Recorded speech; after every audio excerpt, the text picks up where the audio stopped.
وقال الذين كفروا لرسلهم لنخرجنكم من أرضنا أو لتعودن في ملتنا فأوحى إليهم ربهم لنهلكن الظالمين وَلَنُسْكِنَنَّكُمُ الْأَرْضَ مِنْ بَعْدِهِمْ ذَلِكَ لِمَنْ خَافَ مَقَامِي وَخَافَ وَعِيدِ وَاسْتَفْتَحُوا وَخَابَ كُلُّ جَبَّارٍ عَنِيدٍ مِنْ وَرَائِهِ جَهَنَّمُ وَيُسْقَى مِنْ ماء صديد يتجرعه ولا يكاد يسيغه ويأتيه الموت من كل مكان وما هو بميت ومن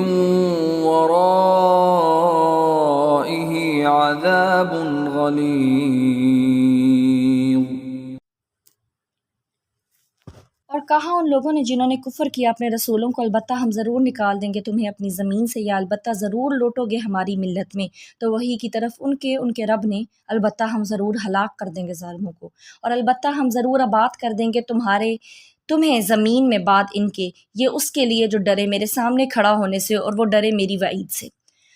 ہر قوم نے اپنے پیغمبر کو یہی دھمکی دی۔ قوم جو شعیب علیہ السلام تھے ان کو بھی یہی سننا پڑا اپنی قوم سے۔ قوم لوط نے بھی یہی دھمکی دی تھی کہ وہ اپنی جگہ سے، اپنے شہر سے، اپنے ملک سے پیغمبر کو نکال دیں گے۔ تو ہر پیغمبر نے جب حق بتایا تو قوم نے اسی طرح پریشرائز کیا، یہی کرٹیسزم جو ہے وہ پیغمبر کو فیس کرنا پڑا۔ آپ صلی اللہ علیہ وسلم کے لیے بھی اہل مکہ یہی سازشیں کر رہے تھے کہ یا تو ہم ان کو قید کر دیتے ہیں، یا نعوذ باللہ ہم ان کو قتل کر دیتے ہیں، یا اپنے شہر سے باہر نکال دیتے ہیں۔ تو اللہ تعالیٰ نے وحی کے ذریعے یہ بتا دیا کہ یہ کچھ نہیں بگاڑ سکتے۔ اللہ تعالیٰ ہلاک کرے گا ظالموں کو، اور جو حق پر ہے نا جیت اسی کی ہوگی۔ تو اللہ تعالیٰ نے فرمایا کہ البتہ ہم ضرور آپ کو آباد کر دیں گے ان کے بعد، یعنی یا تو اسی جگہ پر، اسی زمین میں، یا کسی اور زمین میں، یعنی یہ کچھ بگاڑ نہیں سکیں گے۔ ہو سکتا ہے کچھ وقت یا ایک ٹائم پر حالات ایسے لگ رہے ہوں کہ جو مخالفت کرنے والے ہیں وہ کامیاب ہو رہے ہیں، اور جو حق پر ہے اس کو ایکسٹریم کرٹیسزم فیس کرنا پڑ رہا ہے، اور اس کو ایسا لگ رہا ہے کہ بظاہر وہ ہار ہے۔ لیکن جو کوئی اللہ تعالیٰ کے ساتھ مخلص ہے، یہ اللہ تعالیٰ کا وعدہ ہے کہ حق پر جو انسان ہے اللہ تعالیٰ اس کو کبھی بھی ہراتے نہیں ہیں۔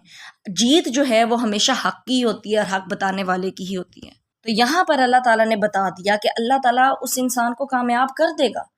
جیت اسی انسان کی ہے جو اللہ تعالیٰ کے سامنے کھڑا ہونے سے ڈرا، جس کے دل میں تقویٰ ہوگا۔ ہاں اب دیکھیں یہاں پہ شرط کیا ہے، تقویٰ، کہ اگر کوئی اللہ کے ساتھ مخلص ہے نا تو پھر وہی کامیاب ہوگا، اس کو دشمن کوئی نقصان نہیں پہنچا سکیں گے۔ کبھی کبھار ایسا ہوتا ہے کہ ہم لوگوں سے ڈر رہے ہوتے ہیں کہ فلاں ہمیں نقصان نہ پہنچا دے، اس وقت ہم اپنا جائزہ لیں، کیونکہ ہم اللہ سے مدد تو مانگ رہے ہوتے ہیں، لیکن ہم اس وقت اپنے دلوں کا جائزہ لیں کہ ہمارے دلوں میں کتنا تقویٰ ہے، ہم اللہ تعالیٰ کے ساتھ کتنے مخلص ہیں۔ کیونکہ اگر ہم واقعی اللہ تعالیٰ کے ساتھ مخلص ہیں تو کوئی ہمارا کچھ نہیں بگاڑ سکے گا۔ تو یہاں پر اللہ تعالیٰ نے بتا دیا کہ ایسا شخص جو اللہ تعالیٰ کے سامنے کھڑا ہونے سے ڈرے گا، یعنی اس کی پوری زندگی کیا ہے پھر؟ ڈر کا مطلب تو یہی ہے کہ پوری زندگی اللہ تعالیٰ کے احکامات کے مطابق ہے۔ تو ایسے انسان کے لیے اللہ تعالیٰ کی مدد ضرور آئے گی۔ پھر آگے فرمایا، اور انہوں نے فیصلہ چاہا اور نامراد ہوا ہر سرکش اناد رکھنے والا۔ یعنی قوم فیصلہ مانگتی تھی کہ اگر آپ سچ ہیں، اگر آپ حق پر ہیں، اگر آپ کی باتیں سچی ہیں، آپ واقعی اللہ کے پیغمبر ہیں، تو پھر آپ ہم پر عذاب لے آئیں۔ یہی ابو جہل بھی کہتا تھا، خانہ کعبہ کا کپڑا پکڑ کر وہ یہ کہتا تھا کہ اگر تو یہ سچے ہیں تو ہم پر پتھروں کا عذاب آ جائے۔ تو کیا فرمایا کہ جو لوگ جو ہے فیصلہ مانگتے ہیں ان کو بظاہر اللہ تعالیٰ کا عذاب فیس کرنا پڑے گا، وہ نامراد ہوں گے۔ ہر سرکش ہر سرکش، ہر اناد رکھنے والا، یعنی اللہ تعالیٰ کے احکامات کو ناپسند کرنے والا، اللہ تعالیٰ کی مخالفت میں حد سے زیادہ بڑھ جانے والا، ایسا شخص کیا ہوگا؟ نامراد ہوگا۔ اور اگر اللہ تعالیٰ دنیا میں ایسے انسان کو نہیں بھی پکڑتے تو آخرت میں ان کے لیے کیا ہے؟ جہنم ہے، اور اس جہنم میں ان کے لیے کیا ہے؟ پیپ کا پانی ہے۔ آگے فرمایا اس کے آگے جہنم ہے، اور وہ پلایا جائے گا پانی میں سے پیپ والے، وہ گھونٹ گھونٹ پیے گا اسے، اور نہیں وہ قریب ہوگا کہ وہ نگل سکے اسے، اور آئے گی اس کے پاس موت ہر جگہ سے، اور نہیں ہوگا وہ مرنے والا، اور اس کے آگے عذاب ہے سخت۔ یعنی یہ دنیا میں تو عذاب مانگتے ہیں، ان کو یہ معلوم ہی نہیں ہے کہ آگے ان کے لیے کتنا سخت عذاب ہے۔ جب ان کو جہنم میں ڈالا جائے گا تو جہنم میں ان کے لیے پیپ والا پانی ہوگا، اور یہ کون سا پانی ہے؟ یہ کون سی پیپ ہے؟ جو سکن اور گوشت کے درمیان میں جو گندا پانی آ جاتا ہے نا، جہنمیوں کو وہ دیا جائے گا، جو ان کے اپنے ہی زخموں سے نکل رہا ہوگا اور دوسرے لوگوں کے زخموں سے نکل رہا ہوگا، یہ اس کو پئیں گے، اور وہ اتنا گرم اور اتنا کھولتا ہوا ہوگا کہ جب وہ منہ کے قریب آئے گا تو وہ منہ کی جلد کو ہی اتار کر گرا دے گا، اور پھر یہ اس کو ایک ایک سپ کر کے پئیں گے، یعنی اس کی بدبو بھی اتنی ہوگی کہ منہ کے قریب لائیں گے، پھر اس کو دور کریں گے، پھر قریب لائیں گے، پھر دور کریں گے، پیا بھی نہیں جائے گا۔ مگر ان کو پیاس بھی اس قدر لگی ہوگی کہ ان کو زبردستی وہ پینا پڑے گا، اور جب وہ اندر جائے گا تو اندر سے بھی ان کو سارا جلا دے گا، یعنی ان کے باہر بھی آگ ہوگی، ان کے اندر بھی آگ ہوگی۔ اسی لیے کہا کہ موت ہر طرف سے ان کے پاس آ رہی ہوگی، لیکن پھر بھی یہ مریں گے نہیں، کیونکہ یہ اب ان کی ہمیشہ کی زندگی ہوگی۔ اور پھر اس کے آگے بھی سخت عذاب ہوگا، یعنی صرف اتنا ہی نہیں، پیاس کے بعد جب وہ بھوکے ہوں گے تو پھر ان کو کڑوا کھانا دیا جائے گا پینے کے لیے، پھر وہ کڑوا کھانا کھا کے ان کو پھر پیاس لگے گی، اور پھر یہ پانی پئیں گے وہی ابلتا ہوا، جس سے ان کی جلد جلے گی، ان کے اندر سے سارا کچھ جلے گا۔ تو وہاں پر کسی قسم کا کوئی آرام نہیں ہے جہنمیوں کے لیے، نہ جسمانی طور پر نہ ذہنی طور پر۔ یہ وہ جہنم ہے جس سے اللہ تعالیٰ اپنے بندوں کو ڈراتے ہیں، لیکن ہم نے اتنا لائٹ لے لیا جہنم کو کہ جہنم سے ریلیٹڈ بھی لطیفے بنائے ہوتے ہیں اور ہم بڑے مزے سے ان کو سنتے ہیں، یا ہمیں فرق ہی نہیں پڑتا، یا مسلمانوں کی بھی یہ سوچ بن گئی ہے کہ وہ کچھ ٹائم کے لیے جہنم میں جائیں گے اگر انہوں نے گناہ کیے ہوں گے، اس کے بعد وہ نکل آئیں گے، یا پھر ان کی سوچ ہی یہ بن گئی ہے کہ جہنم ہمارے لیے ہے ہی نہیں، ہم تو جہنم میں جائیں گے ہی نہیں۔ لیکن اللہ نے یہاں پہ بتا دیا کہ جو بھی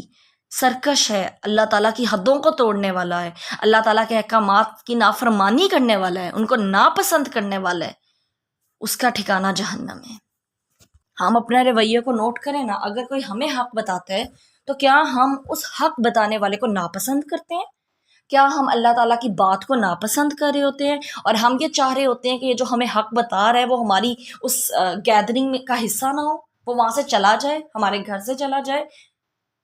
یا ہمارے اس سرکل میں نہ ہو ہمارے ساتھ؟ تو اگر تو ہم بھی اس کی پریزنس سے تنگ ہوتے ہیں کیونکہ وہ ہمیں حق بتا رہے ہیں، تو اس کا مطلب کیا ہے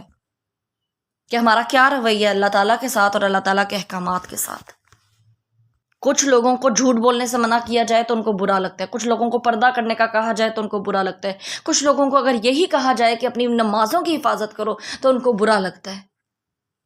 تو یہ جو برا لگنا ہے دراصل اللہ تعالیٰ کی بات بری لگ رہی ہے۔ آج انسان حق بتانا چھوڑ دے تو کسی کو آپ سے کوئی مسئلہ ہوگا بھی نہیں، مسئلہ لوگوں کو آپ سے صرف تب تک ہوتا ہے جب تک آپ حق بات کرنے والے ہوتے ہیں، آپ ان کی پسند کی بات کریں، ان کو مسئلہ نہیں ہوگا۔ یہی تو یہ قومیں چاہتی تھی کہ پیغمبر ہمارے ٹرینڈز کو فالو کرے، ہمارا جو طریقہ ہے، ہماری جو ملت ہے اس پہ واپس آ جائے، تو پھر ہمیں کوئی اعتراض نہیں ہے، اور اگر نہیں آتے تو ہمارے شہر سے نکل جاؤ۔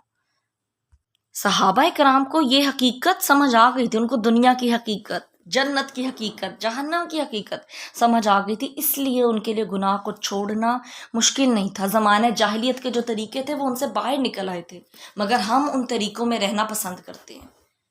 اور اس کی وجہ کیا ہے؟ کیونکہ ہم اللہ تعالیٰ سے ملاقات کرنے کو بھولے ہوئے ہیں۔ اسی لیے یہاں پہ فرمایا نا کہ یہ جو کامیابی ہے یہ اس کے لیے ہے جو میرے سامنے کھڑا ہونے سے ڈرے گا۔ آج اگر ہمیں اس بات کا یقین ہو جائے کہ میں نے مرنا ہے اور میں نے اللہ تعالیٰ کے سامنے جانا ہے، اللہ تعالیٰ کو فیس کرنا ہے، تو ایسا ہو ہی نہیں سکتا کہ ہم اپنے عمل کو تبدیل کرنے کی کوشش نہ کریں،